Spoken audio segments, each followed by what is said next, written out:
আসসালামু আলাইকুম। আমি কিয়া রহমান। আমার কুকিং চ্যানেল থেকে আপনাদের সাথে আবারও একটা ব্লগ শেয়ার করছি। আশা করছি আপনাদের কাছে অনেক ভালো লাগবে। এখন আসলে ঘুম থেকে উঠেই শুরু হয়ে যায় যুদ্ধ। বাচ্চাদের স্কুলে দিতে হবে সেই টেনশন। একই টাইমে যেহেতু সবার স্কুল আর হাতে আসলে সময় অনেক অল্প থাকে, তাড়াহুড়ার মাঝে আসলে যেটা সকালের নাস্তায় দেওয়া যায় সেটাই আসলে দিয়ে ফেলি। যদি আসলে প্রতিদিন একই রকম খাবার থাকে না, এক এক দিন আসলে এক এক রকমের খাবার দেওয়া হয়। তো সকালে আসলে বাচ্চাদেরকে নাস্তা খাওয়ানোর পর স্কুল দিয়ে আসার পর এখানে রান্না বান্না শুরু করতেছি। আর এত ব্যস্ততার মাঝেও কিন্তু যাদের সাথে আসলে আমরা একসাথে চলাফেরা করি তাদের খবর নিতে আমরা ভুলি না। আর সম্পর্ক আসলে দীর্ঘস্থায়ী করার জন্য এটাই হচ্ছে সবচেয়ে সুন্দর পদ্ধতি বলতে পারেন। আপনি যতই ব্যস্ত থাকেন তারপরেও সবার যখন খোঁজ খবর নেবেন, ঠিক তারাও কিন্তু আসলে আপনাদের সাথে সেম সম্পর্কটাই রাখার চেষ্টা করবে। তো আমার এক পছন্দের ফ্রেন্ড বলতে পারেন, ভাবি বলতে পারেন, সে আসলে বাংলাদেশে যাইতেছে। তো তাকে আসলে বলছিলাম তার জন্য কিছু জিনিসপত্র আমি কেনাকাটা করব। সে তো একদমই মানা করে দিচ্ছে। তারপরে তার মায়ের জন্য আমি হালকা পাতলা কিছু কসমেটিক কিনে এখন নিয়ে যাচ্ছিলাম তাদের বাসায়। এগুলো আসলে আরো কয়েকদিন আগেই কিনে রাখছিলাম, কিন্তু সময়ের অভাবে যাওয়া হয় নাই। আজকে আসলে ভাবলাম যে বাচ্চাদের স্কুল থেকে আনার পরে তারপর ভাবির বাসায় চলে যাব। প্রতিটা মানুষেরই আসলে মা কিন্তু আবেগের জায়গা।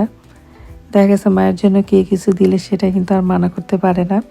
এই তো তারপরে ভাবির বাসায় চলে আসছি। আসার পরে যে আমরা এখানে স্যান্ডউইচ তৈরি করতেছিলাম। একদম সহজভাবে বাচ্চাদের একটা নাস্তা দিয়ে দেওয়া হইলো যে বাচ্চারা খায় ঠান্ডা থাক, আর আমরা একটু আরামে সবাই বসে বসে গল্প করি।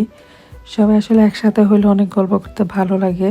প্রতি বছরের তুলনায় এই বছর কিন্তু দেখা গেছে ঠান্ডা অনেক কম। ঠান্ডা কম পড়লে কেন যেন মনে হয় যে অসুখ বিসুখ একদম বাইরে যায়। ঠান্ডা কম পড়াতে আসলে এই বছর প্রচণ্ড আতঙ্কে আছি, কোন বড় একটা অসুখ যেন আবার চলে আসবে। এর আগে আসলে যখন ঠান্ডা একটু কম ছিল তখন করোনা আসছিল। তো সবাই মিলে আল্লাহর কাছে শুধু দোয়া করি যাতে আসলে বড় কোনো অসুবিধা না হয়, বড় কোনো অসুখ যাতে দুনিয়াতে আর না আসে। সবাই যাতে সুস্থ থাকে, সবল থাকে, আল্লাহ তাআলা সবাইকে যাতে নেক হায়াত দান করে। তো এখানে সবাই মিলে হচ্ছে ছোলা মুড়ি মাখা খাইতেছিলাম। আসলে সবাই মিলে একসাথে হইলে যা খাই তাই অনেক বেশি ভালো লাগে। দেখা গেছে আড্ডা দিতে দিতে এত পরিমাণে খাবার খাই সেটা আর কি বলবো। চা ছাড়া তো আসলে আড্ডাই জমে না। এই যে এখানে গরম গরম চা, আর আজকে হচ্ছে ভাবি এক গামলা করে চা দিচ্ছে, বলছে যে বেশি করে খাইতে। এত বড় বড় কাপে চা দিছে, চা খাইতে খাইতে আমি হরণ হয়ে গেছি। আর এইদিকে হচ্ছে বাচ্চা কাচ্চার অত্যাচার, বাড়ি ঘরের কি অবস্থা করে ফেলছে। মনে হয় 1 ঘন্টার মধ্যে বাড়িঘর সব উল্টাপাল্টা করে ফেলছে। আমরা ওইদিকে যেমন আড্ডায় আসলে মজে থাকি, আর এইদিকে হচ্ছে বাচ্চারা মিলেও সেই রকম আনন্দ করে। বাচ্চারা এখানে টিভি দেখতেছিল আর আমরা এখানে বসে বসে পপকর্ন খাইতেছিলাম আর সবাই মিলে জমায়ে আড্ডা দিতেছিলাম। আর এদিকে হচ্ছে আমার ছোট মেয়ে একটু পর পর আসতেছিল আর তার গালের মধ্যে আমার ওড়না দিয়ে হচ্ছে ব্রাশ করতেছিল। সে আসলে সাজুগুজু করতে চাইতেছিল। আর এইদিকে হচ্ছে এক বান্ধবী আর এক বান্ধবীকে চিপস উঠায় উঠায় কোকের মধ্যে দিতেছিল। বাচ্চারা আসলে কি অদ্ভুত কাজকর্ম করে, তারপর আসলে দেখতে অনেক ভালো লাগে। এদিকে বাচ্চারা আসলে অনেক খেলাধুলা করতেছিল, ওইদিকে আমরা অনেক গল্প করতেছিলাম। কোন দিকে যে আসলে দেখতে দেখতে 11টা বেজে গেছে আমরা খেয়ালও করি নাই।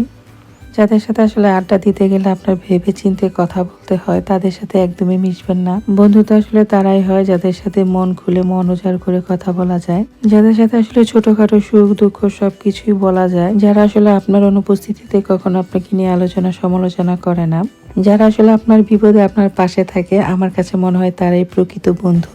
এই তো খাওয়া দাওয়া শেষ করলাম। খাওয়া দাওয়া শেষ করার পরে সবাই সবার বাসায় এখন চলে যাব। কিছু ভালো মানুষ আসলে আপনার জীবনে আসলে আপনার জীবনটা একদমই চেঞ্জ হয়ে যাবে। তাই মনে মনে আসলে ভালো মানুষ খুঁজবেন, একদিন দেখবেন মনের মতো মানুষ অবশ্যই পেয়ে যাবে। যাই হোক, সবাই অনেক ভালো থাকবেন আর আমাদের জন্য অনেক বেশি বেশি দোয়া করবেন, আমরাও যাতে অনেক ভালো থাকতে পারি। তো আজকের মতো এই পর্যন্তই। আসসালামু আলাইকুম।